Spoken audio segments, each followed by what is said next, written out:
Sir ఇందాక మీరు అన్నట్టు రూరల్ ఏరియాస్ నుంచి ఎవరైతే స్టూడెంట్స్ వస్తారో వాళ్ళకు కూడా మీరు అడ్మిషన్స్ ఇస్తున్నాము అనేసి. సో అలాంటి రూరల్ ఏరియాస్ నుంచి వచ్చే స్టూడెంట్స్కి మీరు ఇస్తున్న బెనిఫిట్స్ ఏదైనా ఎక్సెప్షనల్ బెనిఫిట్స్ ఉన్నాయా?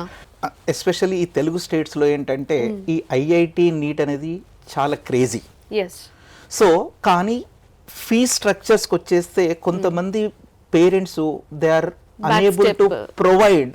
అంటే ఏంటి, వాళ్ళు డ్యూ టు ఫైనాన్షియల్ లాగ్ అవ్వచ్చు, వాళ్ళ దగ్గర ఫైనాన్షియల్ స్తోమత, ఆర్థిక స్తోమత లేకపోవడం వల్ల లేకపోవడం పిల్లలు కొంతమందికి ఇలాంటి ఎడ్యుకేషన్ ఇవ్వకుండా ఆ స్టూడెంట్స్ బ్యాక్ అయిపోతున్నారు.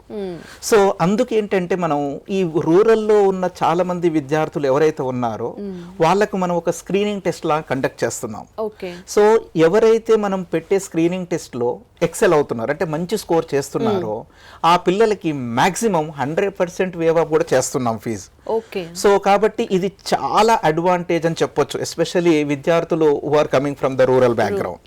So and moreover even any student మన దగ్గరికి ఈ ఐఐటి కోచింగ్ కానీ లేదా నీట్ కోచింగ్ కానీ వచ్చే ప్రతి విద్యార్థికి మనం ఒక స్క్రీనింగ్ టెస్ట్ కండక్ట్ చేస్తున్నాం. సో అందులో వాళ్ళు పర్ఫామ్ చేసే దాన్ని బట్టి వాళ్ళకి కొద్దిగా ఫీజులో కొద్దిగా కన్సెషన్స్ ఇవ్వడం అవ్వచ్చు, లేదా కొంతమంది వాళ్ళ బ్యాక్గ్రౌండ్ అని బట్టి వాళ్ళకు నిజంగా స్తోమత లేకపోతే వాళ్ళకి మనము ఫ్రీ ఎడ్యుకేషన్ కూడా ఇస్తున్నాం. కాబట్టి as a VMC faculty I feel always very proud because we are even helping for the poor students.